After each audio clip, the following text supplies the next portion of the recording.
I would like to welcome Mr. Ravikant Varpe sir on stage, and till then I'll give his introduction to you. Founder of Atulya Foundation, social entrepreneur working with SMS1, received NASSCOM Social Innovation Honor Award, stood among top 15 best ideas in the world of California 2009 N2Y 4 Innovation Challenge, worked as director of SMS1, owner of Tanishka Agro, director ENE International Business Club, Arushka Agro, and today with us to share his valuable experience with all of us in this auditorium of ASM College. With a round of applause, let's welcome Mr. Ravikant Varpe with a round of applause. And the stage is all yours. मी सकाळ inch आणि ह्या वेन्यूचे जे sponsor केले त्या ASMचं मी आभार मानतो की आपण मला इथे बोलवलं. आजच्या या कार्यक्रमासाठी उपस्थित प्राचार्य ललितजी कनोरे सर, डॉक्टर विश्वास स्वामीजी, समीर लकडे सर आणि उपस्थित सर्व विद्यार्थी मित्रांनो, आत्ताच इंच्या सरांनी सांगितलं की मुलांशी इन्फॉर्मल बोला. तर प्राचार्य असताना मुलं किती इन्फॉर्मल बोलतील.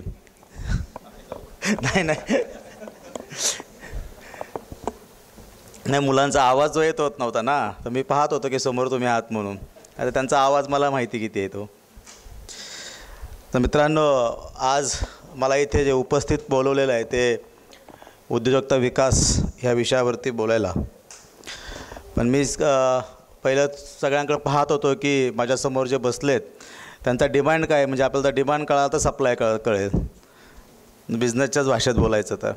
त्यामुळे मी पाहत होतो की इंजिनिअरिंग बॅकग्राऊंड आहे का, MBA बॅकग्राऊंड आहे का, IT बॅकग्राऊंड आहे का, सायन्स बॅकग्राऊंड आहे का, टेक्नॉलॉजी आहे का, किंवा आर्ट्स कॉमर्स सायन्स याचे विद्यार्थी आहेत का.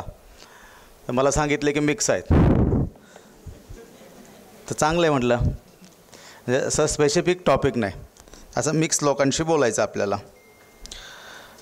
तर काय मी तुम्हाला काही उपदेशाचा ढोस पाजायला आलेलो नाही, कुठला सल्लाही द्यायला आलेलो नाही तुम्हाला, किंवा मी खूप शहाणा आहे आणि मी जगाच्या काहीतरी वेगळं केलेलं आहे आणि ते तुम्हाला सांगायला आलेलो नाही आहे. मी तुमचा एक मित्र आहे. तुमच्यासारख्याच परिस्थितीतून आज इथपर्यंत माझा जो प्रवास झालेला आहे, तो माझा प्रवास त्याचं फार मी तुम्हाला एक्झॅग्रेटेड करून पण सांगणार नाही की इतके कष्ट केले, इतके संकट आले, इतक्या अडचणी मला आल्या, म्हणजे जेणेकरून तुम्हाला वाटेल की हे न केलेलं बरं. तर असाही माझा तो हेतू नाही आहे. एक साधं सहज सोपा तुमच्याशी चांगला संवाद करता यावं, मैत्रीपूर्ण करता यावं, आणि ह्या सगळ्या माझ्या आत्तापर्यंतच्या प्रवासात जो अनुभव माझ्याशी आला तो अनुभव शेअर करायला मी तुमच्याशी आलेलो आहे. शिकवायला आलेलो नाही, पहिलं हे लक्षात घ्या. मी तुम्हाला शिकवायला आलेलो नाही आहे. तर मला जे वाटतं, मी जे अनुभवलं ते मी तुमच्याशी शेअर करणार आहे. एक तर तुम्ही आता एका चांगल्या कॅम्पसमध्ये, चांगल्या इन्स्टिट्यूटमध्ये शिकता. माझं एक व्हॉट्सॲपला स्टेटस आहे, किती लोकांनी माझं प्रोफाईल पाहिलं माहीत नाही. माझं फ्रॉम झिरो आणि फॉर झिरोज नावाचं माझं स्टेटस आहे. हे लहानपणापासून आहे, जसं मला समजतं त्या भावापासून. फ्रॉम झिरो म्हणजे मी अशा बॅकग्राऊंडमधून आलो आहे, तुम्हाला त्याचा अर्थ कळाला असं. फ्रॉम झिरो की त्याला काहीच नाही, आईवडील अशिक्षित आहेत, घरची शेती नाही, घरदार नाही, वडील एका सरकारी खात्यामध्ये वॉचमनची नोकरी करतात, आणि कुठलंही बॅकग्राऊंड नाही, म्हणजे असं फ्रॉम झिरो. आणि फॉर झिरोज म्हणजे काय, मला अशा लोकांसाठी काम करायचं की ज्यांनाही माझ्यासारखं काहीच बॅकग्राऊंड नाही आहे, अनुकूल नाही, प्रतिकूल, ज्यांची परिस्थिती प्रतिकूल आहे अशांसाठी मला काम करायचं आहे. मग परिस्थिती प्रतिकूल कोणाची असते, ती हिंदूची असते, मुसलमान असते, आज आपल्याकडं फारच सध्या चालूच आहे. ते स्पेसिफिक नाही, ज्याची परिस्थिती प्रतिकूल आहे, मग तो कुठल्याही जातीचा असो, धर्माचा असो, कुठल्या पंथाचा असो, कुठल्या विचाराचा असो, माझ्यासाठी तो प्रतिकूल. आणि अशांसाठी काम करण्यासाठी मी सदैव जात असतो, बोलत असतो, काम करत असतो. माझं बॅकग्राऊंड काही इंजिनिअरिंग नाही आहे, सायन्स नाही आहे. स्वप्न माणसाची मोठी असतात, तशी माझी स्वप्न खूप मोठी होते, तुमची स्वप्न खूप मोठी असतील. पण प्रत्यक्षात रिॲलिटीमध्ये पिक्चर वेगळाच असतो. सगळेच सांगत असतील की मी खूप हुशार होतो, तसं मी पण सांगतो, मी पण खूप हुशार होतो. खूप हुशार असल्यामुळे माणसाला ओव्हर कॉन्फिडन्स पण असतो. तसा मलाही होता ओव्हर कॉन्फिडन्स, कारण मी अकॅडमिकमध्ये खूप चांगला होतो. स्वप्न माझं होतं ॲस्ट्रॉनॉमी आणि ॲस्ट्रोफिजिक्समध्ये सायंटिस्ट होण्याचं. झालं उद्योजक, आहे एका पार्टीचा स्पोक्सपर्सन. पण माणसाची नॅचरल आवड, पुन्हा परिस्थिती, मार्गदर्शन आणि सराउंडिंग याचा इफेक्ट होतो. माणसाचं लाईफ कसं कुठं टर्न घेतं हे खरंच सांगता येत नाही. ठरवून गोष्टी फार कमी होतात, ॲक्सिडेंटली गोष्टी काही घडतात आणि त्याला राईट ट्रॅकवरती आणण्यासाठीच मला असं वाटतं की एक विशेष स्किलिंग लागतं, कौशल्य लागतं आणि ते सदैवाने माझ्या अवतीभोवती होतं. आणि म्हणून मी ॲक्सिडेंटली बऱ्याच गोष्टी अशा करत करत गाडी आमची राईट ट्रॅकवरती आलेली आहे. 10वीला तुमच्यापेक्षाही जास्त मार्क असतील मला, 54%. 12वी सायन्स मी काही केलेलं नाही, 11वी सायन्स केलं. हे ह्यासाठी शेअर करतो आहे की 9वीपर्यंत मी माझ्या वर्गामध्ये क्रमांक 1ने पास होणारा मुलगा होतो. मग तुम्ही म्हणता 10वीला 54% कसे काय पडले? Over confidence, competition. मला असं वाटायचं की माझ्यापुढं कोणीच गेलं नाही पाहिजे आणि म्हणून मी इतका अभ्यास करायचो की त्या भीतीमुळं की आपल्यापुढं कोणीच गेलं नाही पाहिजे, आपण टॉपलाच राहिलं पाहिजे, ती एक जिद्द आणि त्याची पुन्हा भीती, पुन्हा इन्सिक्युरिटी, कोणी पुढं नाही गेलं पाहिजे. ह्यामुळे मी पडलो 10वीला आजारी. 1 वर्ष बॅक, पुन्हा परीक्षा दिली, 54% पडले आणि मग पुन्हा 11वी सायन्सला ॲडमिशन घेतलं. परंतु एकदा माणूस खचलो आणि जे स्वतःला अपेक्षित जे असतं, कॅपॅसिटीला अपेक्षित असतं ते झालं नाही की पुन्हा ट्रॅकला यायला फार कठीण जातं. मग घरच्यांनी सांगितलं की स्वप्न खूप मोठी आहेत आणि आपली ती परिस्थिती नाही आहे. मग 12वी सायन्स मी काही केलं नाही, परंतु एक नॅचरल सवय मला होती, ती म्हणजे थिंक बिग नावाची एक मोठा विचार करण्याची सवय होती. आणि तो मोठा विचार मी सदैव माझ्या अवतीभोवतीच्या लोकांना सांगायचो आणि तो मी चेष्टेचा विषय होता माझ्या नात्यांमध्ये, माझ्या मित्रांमध्ये. 10वीला 54%, विचार खूप मोठे, ॲस्ट्रोफिजिक्समध्ये जायचं. मग काही काळ मी जयंत नारळीकर यांच्या इन्स्टिट्यूटमध्ये ॲस्ट्रोफिजिक्समध्ये काम केलं. इथं आयुका म्हणून आहे. तुम्ही म्हणता 10वीला 54% आणि पुन्हा असं कसं काय, नाही का? तर त्यांची त्यावेळेस ते स्काय ऑब्झर्वेशनला एक ग्रुप तयार करायचे आणि त्यातून काही लोक निवडायचे. तर त्याच्यात काही काळ काम केलं ॲस्ट्रॉनॉमी आणि ॲस्ट्रोफिजिक्समध्ये.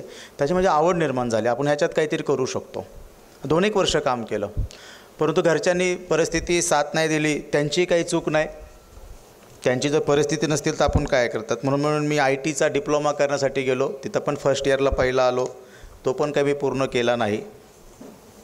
तिथंच अशाच काही आर्थिक अडचणी, पुन्हा ते सगळं सोडून दिलं आणि काही काळ जुन्नर तालुक्यामध्ये मी फुलं शेतीमध्ये काम केलं.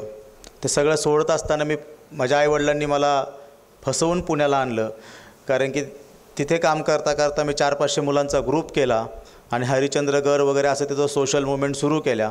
तिथल्या काही लोकांनी सांगितलं की यांचं पुढं जास्त प्रस्थ वाढण्यापेक्षा यांना तुम्ही पुण्याला घेऊन जावा. मी पुण्यात आलो. पुण्यात आल्यानंतर मला दिशा मिळाली.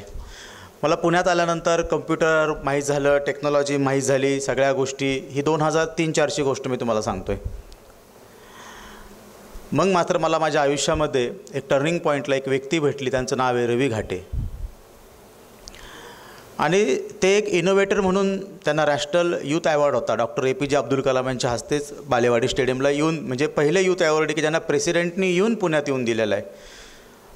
तर त्यांच्याकडे गेलो आणि त्यांनी मला सांगितले की माझी एक इनोव्हेटिव्ह आयडिया आहे, माझी नाही ती त्यांची आयडिया आहे, पण हिला बिझनेसमध्ये कन्व्हर्ट करण्यासाठी मला तुझ्यासारख्या मुलांची गरज आहे. आणि म्हणून मी त्यावेळेस त्यांच्या त्या का SMS1 नावाच्या आयडियाचं मी काम हाती घेतलं. ते काम मी महाराष्ट्रात, ते मला खरं सांगतो, त्या व्यक्तीने मला असं घडवलं की ते मला 500 रुपये द्यायचे आणि सांगायचे की तू आता विदर्भात प्रवास कर, तिथल्या बेरोजगार युवकांना ही आयडिया सांग आणि याचं नेटवर्क डेव्हलप झालं पाहिजे, याचं बिझनेसमध्ये टर्म झालं पाहिजे, रेव्हेन्यू आपल्याला आला पाहिजे. ते जाताना 500 द्यायचे, मी येताना 2 लाख रुपये घेऊन यायचो, नेटवर्क बिल्ड व्हायचं. ती आयडिया अशी होती की तुम्ही आता तुम्हाला SMS ही टेक्नॉलॉजी तुम्हाला आता खूप इझिएस्ट वाटेल. पण तुमचे प्राचार्य असतील, एकेकाळी BPLचा फोन असायचा मोठा ठोकळा आणि आउटगोईंगला 16 रुपये आणि इनकमिंग आउटगोईंगला 16 रुपये पडायचे, 32 रुपयाला कॉल जायचा. आणि SMS तर खूप महाग होता त्यावेळेमध्ये. बल्क SMSचं सॉफ्टवेअर आम्ही त्यावेळेस तयार केलं होतं. आज तुमच्यासाठी त्या एकदम म्हणजे काय होतं ना, काळ बदलल्यामुळे ते सोपं वाटतं. बल्क SMS आणि काही बँकांबरोबर टाईप केलं होतं. तर आयडिया अशी होती की शेतकऱ्यांच्या किंवा त्या घरातल्या लोकांच्या मोबाईलवरती असं कंटेंट जावं की जेणेकरून त्या लोकांच्या सोशल इकॉनॉमिकल लाईफस्टाईलमध्ये बदल व्हावा. ते कंटेंट गव्हर्नमेंटच्या स्कीम असतील, ते कंटेंट हेल्थ असेल, व्हॅक्सिनेशन असेल, व्हॉटेवर काय ॲग्रिकल्चर असेल तर शेतकऱ्यांना सल्ला असेल. आणि मग आम्ही ते महाराष्ट्रभर फिरायचो, त्या कम्युनिटीज डेव्हलप करायचो. म्हणजे एका घरातून एक मोबाईल नंबर आम्ही घ्यायचो. त्यावेळेस 15 लाख मोबाईल नंबर गोळा केले होते. आम्ही त्याचं बायफर्गेशन केलं होतं. मग प्रेग्नंट वुमेन असेल तर तिला ते आयर्नच्या, फॉलिक ॲसिडच्या टॅबलेटच्या तिथल्या PSCमध्ये आलं तर तो मॅसेज जायचा. मग त्याचं रेव्हेन्यू मॉडेल कसं होतं, तर आपल्याकडे तुम्हाला माहिती आहे राजकीय लोकांची फार सगळीकडेच भरपूर राजकीय लोक आहेत. मग ज्या गावात ज्याला भविष्यात सरपंच व्हायचं आहे किंवा जो सरपंच आहे, मग वरती आम्ही लिहायचो की ह्या PSCमध्ये ह्या दिवशी वॅक्सिनेशन आहे. 160 कॅरेक्टरचा मॅसेज असायचा. मग 120 कॅरेक्टरमध्ये मॅसेज लिहायचा आणि 20 कॅरेक्टरमध्ये स्पॉन्सर्ड बाय रविकांत वरपे सरपंच दिस गाव. आणि मग तो 1000 घरांमध्ये मॅसेज पोचायचा. अशी 15 लाख कम्युनिटीज केल्या होत्या. मग त्याच्यावरती रिसर्च करायला IIM Ahmedabad, IIT Calcutta, Bill Gates Foundation किंवा एक साधी टेक्नॉलॉजी आहे, पण त्याचा इम्पॅक्ट किती मोठा आहे, त्याचं नेटवर्क बिल्ड किती मोठं आहे, लोक किती जोडलेले आहेत, फार्मर किती, महिला किती, मुलं किती. आणि पुन्हा त्या डेटाचा सर्वे केल्यानंतर सेपरेट केलेलं. आणि मग त्याला मला आठवतं की बिल गेट्स फाउंडेशनने त्यावेळेस आम्हाला $80,000 दिले. आणि त्यात मी आणि रवी घाटे सर आमच्या दोघांचाही सत्कार झाला. आणि मग IIM अहमदाबादची टीम याच्या बिझनेस ह्या आयडियावरती अभ्यास करायला आली. आणि त्यांना असं कळालं की जर अशा कम्युनिटीज तयार झाल्या आणि लोकांना त्यांना हवी असलेली इन्फॉर्मेशन जी त्यांना उपयोगाची आहे ती जर मिळाली तर त्याचं त्यांच्या लाईफमध्ये किती फायदा होतो, सामाजिक आणि आर्थिक फायदा किती होतो, याचा रिसर्च त्यांनी केला. आणि मग त्या कंपनीला बिल गेट्स फाउंडेशननी फंडिंग केलं. त्याला मग अनेक पुरस्कार मिळाले. त्यावेळेस मी तुम्हाला सांगतो, त्यावेळेस मी स्वप्न पाहत होतो, म्हणजे SMS असतानाच, आता तर व्हॉट्सॲप वगैरे आलं, पण त्यावेळेस आम्हाला असं वाटायचं की आपण कॅमेऱ्यानी एखाद्या पिकावरचा फोटो काढायचा रोग आल्याचा आणि तो लॅबला पाठवायचा आणि तिथून त्या शेतकऱ्याला सल्ला मिळाला पाहिजे. ह्यावेळीच्या आयडिया होत्या ज्या आज प्रत्यक्षात आहेत ह्या सगळ्या गोष्टी. मग असं वाटायचं की केमिस्ट्रीचा जो विद्यार्थी असेल, आता विद्यापीठातला केमिस्ट्रीचं डिपार्टमेंट आणि एखाद्या कॉलेजमधलं केमिस्ट्रीचं डिपार्टमेंट, समजा आपण म्हणू की पुणे विद्यापीठातलं केमिस्ट्रीचं डिपार्टमेंट आणि पुणे विद्यापीठापासून 100 किलोमीटर लांब जुन्नर तालुक्यातलं एका महाविद्यालयातलं केमिस्ट्रीचं डिपार्टमेंट, खूप फरक असते बरं, खूप फरक असते इन्फॉर्मेशनमध्ये. विद्यापीठातल्या केमिस्ट्रीच्या मुलाला जे मिळतं, जे फेलोशिप, जी स्कॉलरशिप, जे नॉलेज, ज्या ऑपॉर्च्युनिटीज किंवा ज्या गोष्टी मिळत असतील त्या भागातील, ग्रामीण भागातील कॉलेजच्या केमिस्ट्रीच्या मुलाला ते माहीत नसतं. आणि मग पुढे जाऊन आम्ही एज्युवार्ता नावाचा एक प्रकल्प सुरू केला की विद्यापीठाचं केमिस्ट्रीचं डिपार्टमेंट त्या कॉलेजच्या केमिस्ट्रीचं डिपार्टमेंट हे इंटरकनेक्टेड असलं पाहिजे. ते त्या मुलांना जे मिळतं ते त्याही मुलांना मिळालं पाहिजे. आणि असे त्यावेळेस मी फिजिक्स, केमिस्ट्री, बायोलॉजी, मॅथमॅटिक्स असे विद्यापीठाशी 100 कॉलेज कनेक्ट केले. ते इंटरॅक्टिव्ह होते, इंटरकनेक्टेड होते. आणि त्याचा फायदा असा झाला की ते डिसेंट्रलाइज नॉलेज झालं. फेलोशिप कळायला लागल्या, स्कॉलरशिप कळायला लागल्या मुलांना, विविध ऑलिम्पियाडच्या एक्झाम कळायला लागल्या. आणि म्हणून असं नेटवर्क डेव्हलप केलं. आणि त्यावेळेस मी ते कुपन विकायचो एका विद्यार्थ्याला 35 रुपयाला. त्यांनी आमचा कोड रिचार्ज केला की महाराष्ट्रातील जेवढेही केमिस्ट्रीचे कॉलेजेस आहेत ते त्याचा ॲक्सेस त्याला मिळायचा. म्हणजे केमिस्ट्री शिकणाऱ्या मुलांची एक कम्युनिटी, मॅथमॅटिक्स शिकणाऱ्या मुलांची एक कम्युनिटी. त्याचा फायदा असा व्हायचा की नेटवर्क पण मिळायचं आणि कोणाला काय लागतं. आणि म्हणून केमिस्ट्रीमधल्या ज्या काही कंपन्या असतील त्यांना जर एखाद्या त्यांच्या मुलांना रिक्रुटमेंट हवी होती तर त्यांना केमिस्ट्रीच्या शिकणाऱ्या मुलांपर्यंतच पोचता येत होतं. आज काय होतं, आज पेपरला जाहिरात द्यावी लागते. ती जनरल सगळे वाचतात ना, फिजिक्स, केमिस्ट्री, इंजिनिअरिंग वगैरे सगळे. तर माझं बिझनेस मॉडेल हेच होतं की त्या काळामध्ये स्पेसिफिक लोकांपर्यंत पोचता येत होतं. ते मी केलं, त्या कामाला हे सगळं मिळालं. आणि मग तुम्हाला सांगतो मी खऱ्या अर्थाने मित्रांनो,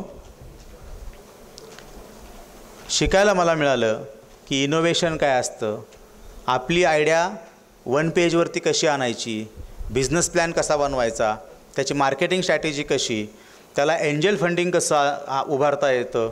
आणि जर आपण पायलट केलं, प्रूफ ऑफ कन्सेप्ट केलं, त्याचं बिझनेस मॉडेल केलं, त्याला व्हेंचर कॅपिटलिस्ट कसे मिळतात, ह्या सगळ्या गोष्टी मी प्रॅक्टिकली अनुभवल्या आणि त्याचा आज बिझनेसमध्ये टर्न केलेलं आहे. मी तुम्हाला साधं सोपं सरळ हेच सांगतो की आपल्या मनामध्ये खूप काय असतं.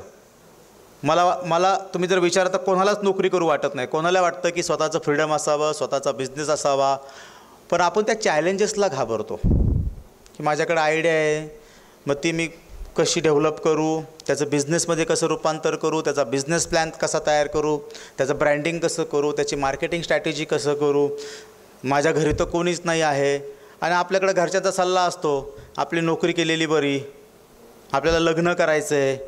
म्हणजे ते आपल्या सगळ्या फ्युचरशी सगळं आपलं करिअर बांधलेलं असतं ह्या सगळ्या गोष्टीशी. आणि मग आपल्याकडे एक मराठी म्हणच आहे की अंथरूण पाहून पाय पसरावे. ह्या अंथरूण पाहून पाय पसरवण्याच्या म्हणीमुळंच आपलं अर्ध नुकसान झालेलं आहे. आपण आपल्या मुलांना कळत नकळत त्यांच्या मनावरती हेच बिंबवत असतो. किंवा आपण आपल्या मित्रांनासुद्धा, तुम्हीच बघा, तुमच्यामध्ये तुम्ही दिवसभर एकत्र राहतात, तुम्ही तुमच्या पार्टनरला किंवा मित्राला तुम्ही किती मोटिवेट करता बिझनेस करण्यासाठी. तीच तर खरी सुरुवात आहे. उगाच त्याने काय काढलं का म्हणतं, गप्प रे, तुला काय अक्कल आहे का, तुला काय कळतं रे. थट्टा करतो आपण, त्याची मदत करत नाही, चेष्टा करतो, मोटिवेट करत नाही. नाही तर कॉपी पेस्ट होतो पुढे जाऊन अनेकांचे प्रॅक्टिकल प्रोजेक्ट वगैरे सगळ्या गोष्टी. म्हणून त्या भीतीपोटी लोक काय मनातले शेअर पण करत नाहीत, कॉपी पेस्ट होऊन. म्हणजेच काय तर आपल्या कल्चरमध्ये बेसिक काही चेंजेस पण झाल्या पाहिजेत ना.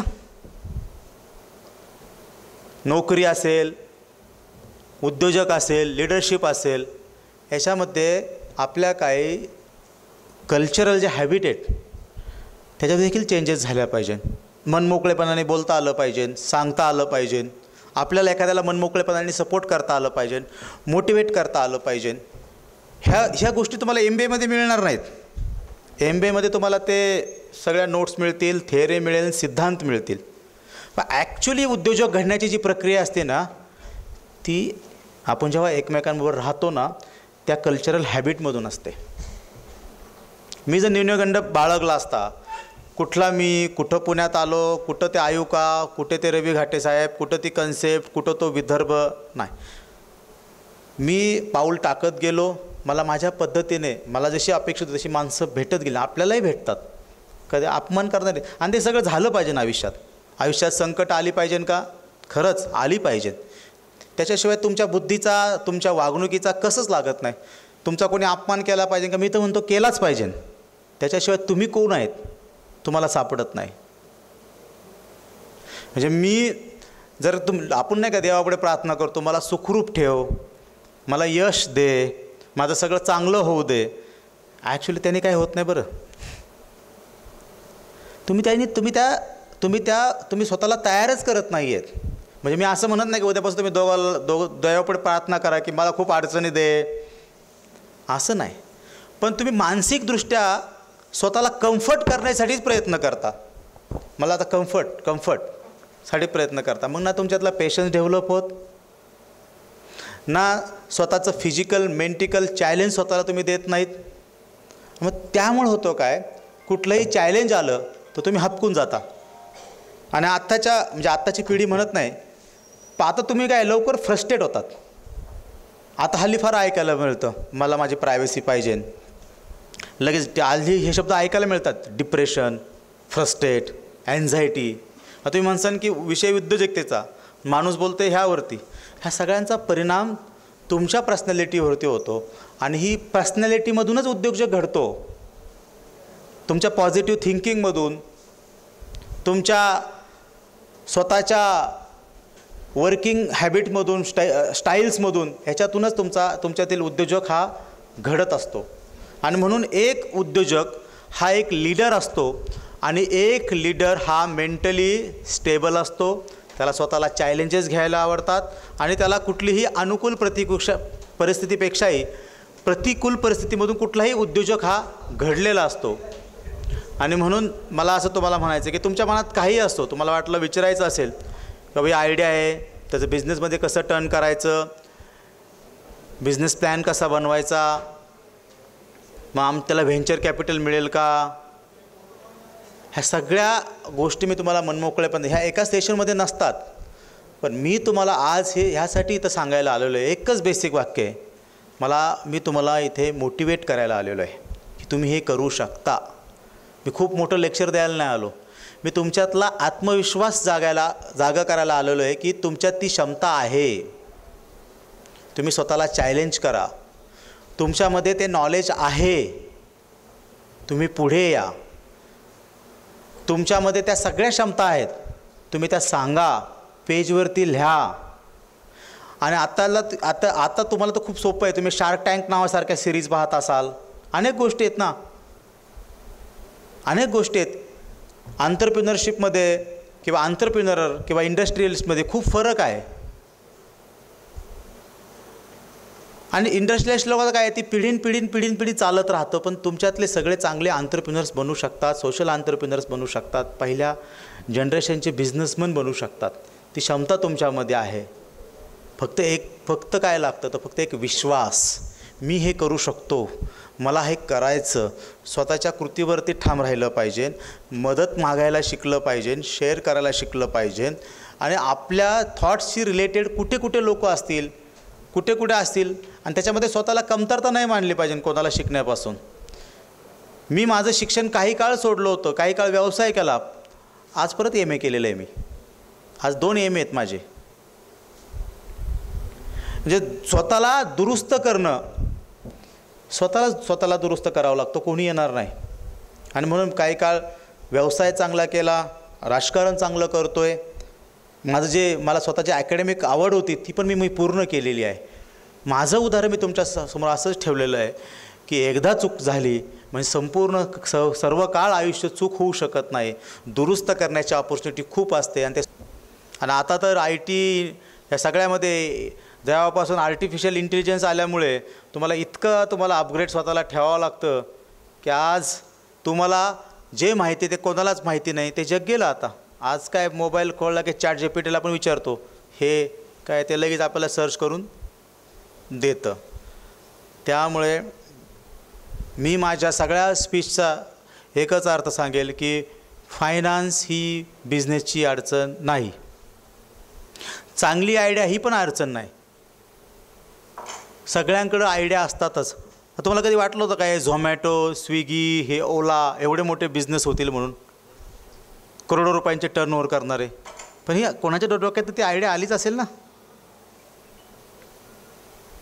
आज ॲग्रिकल्चरमध्ये किती चांगले व्हेंचर्स आहेत, किती चांगल्या गोष्टी आहेत. मी पाहतो ना, अशा मुलं आहेत ज्यांनी शून्यातून अजून 100 करोडचे टर्नओव्हर केलेले आहेत. मी अशा मुलं आहेत की जे इंग्लंडला शिकायला गेले, तिथंच थांबले. आज त्या मराठी मुलाचे 8 हॉटेल्स आहेत इंग्लंडमध्ये, लंडनमध्ये. तो लंडन स्कूल ऑफ इकॉनॉमिक्समध्ये शिकायला गेला होता, आपल्याच जुन्नरचा मुलगा आहे. प्रश्न असा आहे की तुम्हाला ते करायचं का, आणि तुम्हाला तितके कष्ट, तितके संकट, अडचणींना सामोरे जायचं का? तुम्हाला काय चूज करायचं हे एकदा तुमच्या माइंडला सांगितलं की तुम्ही मेंटली प्रिपेअर होता. मग तुम्ही तुमच्या जर माइंडला सतत सांगितलं काही नाही, डिग्री कंप्लीट करायची, बायोडाटा द्यायचा, नोकरी शोधायची, आमतरून पांघरून पाय पसरायचं. आपल्याला आपल्या आईवडिलांनी सांगितलेलं बाबा आपल्याला कोणाचं कर्ज नको, कोणी म्हणायला नको. आपल्या आईवडिलांनी आपल्याला सांगितलेलं आहे की आपलं अंतरून पाहून पाय पसरायचं. मग आपलं 15,000ची नोकरी बघायची. मग त्या 15,000मध्ये मग आपण आपल्या गरजा मॅनेज करायच्या, नाही का. मग एखादं समजा 20,000चा शूज आवडला तर नाही 15,000 पगार आहे, 700-800 रुपयाचा शूज घेऊ. मग असं ते नॅरो थॉट आपण आपल्या बजेटनुसार मग ते प्लॅन करत येतो आणि मग ते आपल्याला तेवढंच मिळतं. आलं लक्षात. स्वप्न मोठी पहा. हे जे आहेत ना, ज्याच्या गरजा लिमिटेड तो खूप सुखी असतो असं काय नाही. स्वप्न मोठी पहा. स्वतःला रिवॉर्ड द्यायला शिका. स्वतःला चांगलं लाईफस्टाईल मेंटेन करायला शिका. हे का, हे जेव्हा तुम्ही असं शिकाल तेव्हा तुम्ही पैसे कमवण्याचा विचार कराल. आणि जेव्हा तुम्ही पैसे कमवण्याचा विचार कराल तेव्हा तुम्ही बिझनेस डेव्हलपमेंटचा विचार कराल. आणि जेव्हा तुम्ही बिझनेस डेव्हलपमेंटचा विचार कराल तेव्हा तुम्ही तुमची पर्सनॅलिटी अपग्रेड करायचा विचार कराल. कारण की ही सगळी इकोसिस्टीम आहे सगळ्या गोष्टीची.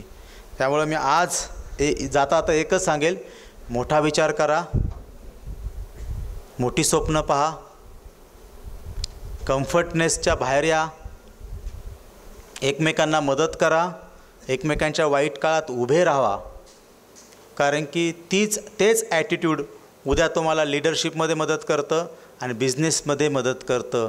मला काय अडचणी येणार नाही, माझं खूप मोठं फॅमिली बॅकग्राऊंड आहे, हे असं काही नसतं. किंवा मला माझ्या आईवडिलांनी असं सांगितलेलं आहे, आपलं असंच ठेविले अनंत राहावे, नाही का, तसे ते काहीतरी आहे ना एक मन. तर अशा पद्धतीने न राहता पुढे या, कामाला लागा, एवढंच सांगतो. थँक्यू.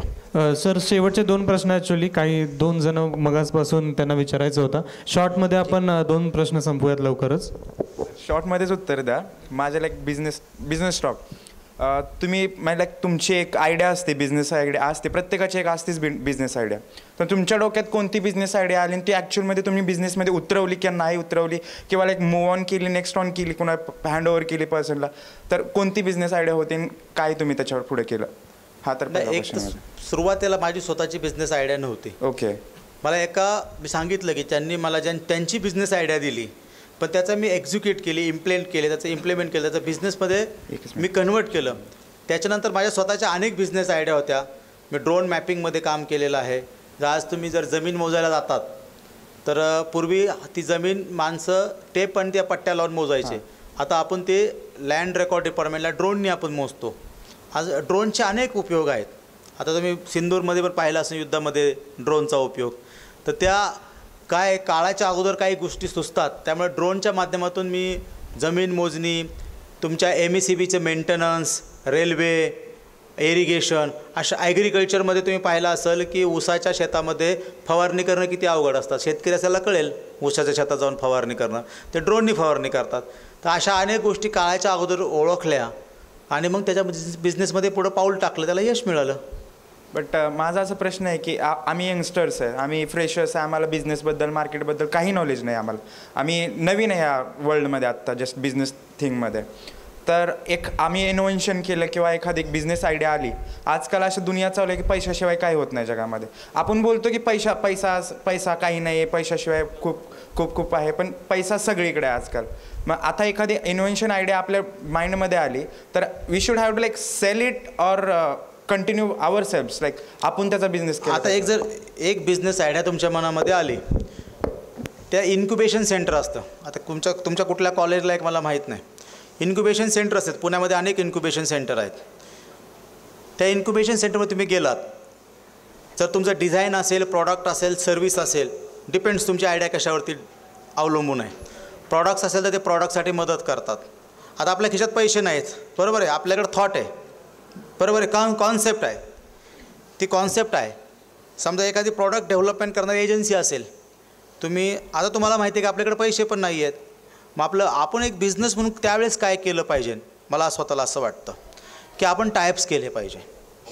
आणि आपल्याला एक बिझनेस प्लॅन केल्या नंतर आपल्या कॉन्सेप्टचं व्हॅल्युएशन कळतं. हे किती स्केलेबल आहे, 500 कोटी करू शकतं का, 1000 कोटी करू शकतं का, मार्केट रिसर्च उपलब्ध असतं आपल्या आयडियाशी रिलेटेड.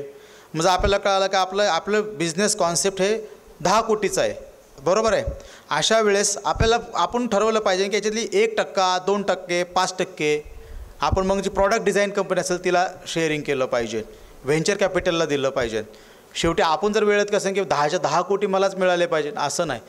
शेवटी तुम्हाला 3 कोटी जरी मिळालं आणि 7 कोटी तुम्ही तुमचे शेअर जरी तिथे दिलेत तरी तुमचं प्रॉडक्ट हे जेव्हा मार्केटमध्ये येतं तेव्हा तुमच्याकडे जे 3 कोटीचे शेअर्स राहतात ना ते सुद्धा 3000 कोटीचे झालेले असतात तोपर्यंत. म्हणून पार्टनर शोधणे, टायअप करणे, कोलॅबरेशन करणे आणि इक्विटी विकणे.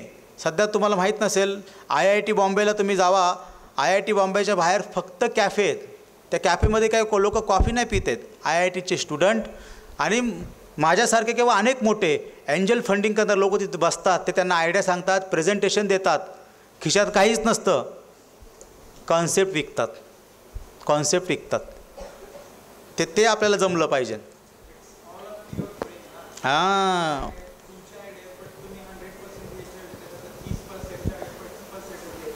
येस, वेळेचं आपल्याकडे खूप limitation. I am so sorry sir.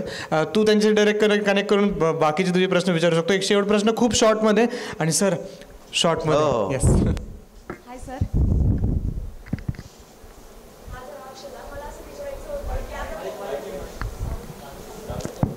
Hello. की आता आपल्याला कोणता पण बिझनेस स्टार्ट करायचा असेल तर फायनान्शियल किंवा आपण मेंटली पण स्टेबल पाहिजे.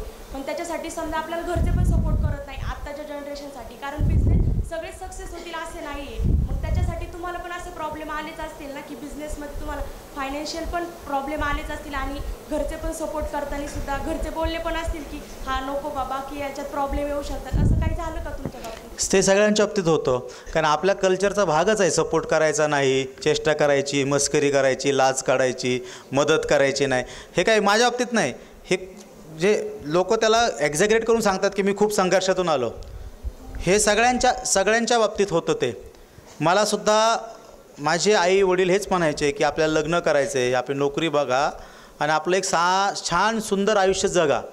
मला स्वतःला माहिती होतं की मी वेगळं काहीतरी करू शकतो आणि म्हणून मला वेगळं करायचं असेल, काही करायचं असेल तर माझ्या कष्टाला, जिद्दीला लोक पाहतात आणि मदत करतात. आता माझे मित्र बसलेले आहेत, यांनी मला मदत केलेली आयुष्यामध्ये. अशा अनेक जेव्हा मी माझी सातत्याने कष्ट, जिद्द पाहत गेलो, मला माणसं मिळत गेली, त्या पद्धतीची माणसं मिळत गेली, बिझनेस डेव्हलप होत गेला.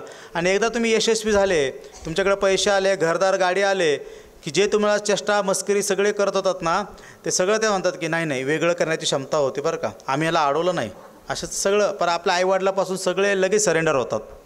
त्याला काय मी म्हणत नाही, काय नाही. फक्त तो जो एक काळ असतो ना की कोणी साथ देत नाही आणि आपण काम करत राहतो आणि आपल्याला आपल्या कामाशी निगडीत माणसं मिळतात ना, त्यावेळेस तुम्ही फक्त तिथं स्वतःला सस्टेन करणं खूप महत्त्वाचं असतं. तो तेवढाच काळ. त्याच्यानंतर पूर्ण हे सगळे तुमच्या मागे येतात. तेवढाच एक काळ तुम्हाला सस्टेन करावा लागतो आणि त्या काळामध्ये स्वतःला मेंटली स्वतःला मोटिवेट करायचं लागतं. तर मला एका कॉन्फरन्समध्ये ना मला म्हणजे मी एंड कळालं तर ते मला विचारलं की मोटिवेशन कुठून येतं असं मला विचारलं. ह्याला म्हटलं मोटिवेशन, कोणाचं मोटिवेशन पैसा असतं, कोणाचं लक्झरी लाईफ असतं, असं सगळं. मी विचार केला की मला मोटिवेशन कुठून येतं. मी विचारलं की मी कुठून मोटिवेट होतो. तर टेम्पररी मोटिवेशन हे तुम्हाला मित्रांकडून मिळू शकतं, फॅमिलीकडून मिळू शकतं, पैशाने मिळू शकतं. तुम्हाला परमनंट मोटिवेशन हे डिसिप्लिनमधून येतं आणि डिसिप्लिनमधून जे मोटिवेशन येतं ते कायम टिकतं आणि तेच तुम्हाला पुढं नेतं. आणि मला त्याच्यातून मिळालं आपल्या आयुष्याचं जे डिसिप्लिन असेल ना, काही पण व्हॉट एव्हर डिसिप्लिन, सकाळी लवकर उठण्याची सवय असेल, डिसिप्लिन, क्लीन फूड खायची सवय असेल, डिसिप्लिन, इगो न ठेवता कोणाकडून शिकायचं असेल, डिसिप्लिन. तर परमनंट मोटिवेशन हे ओनली अँड ओनली फक्त डिसिप्लिनमधून येतं. म्हणून तुम्ही स्वतःला किती डिसिप्लिन ठेवतात त्यावर डिपेंड असतं खरं सांगायचं. नाही तर टेम्पररी एखादा मूवी जरी बघितला, लाल सिंग चड्ढा तो मूवी जरी बघितला तरी आपण मोटिवेट होतो, पण ते मोटिवेशन टिकतं का? दुसऱ्या दिवशी विसरून जातो. आपण कुठलाही मूवी बघितला, आता तुम्ही समजा माझं भाषण ऐकलं आत्ताचं, इथपर्यंत जावपर्यंत तुम्ही मोटिवेट असतात, त्याच्यानंतर काय होतं?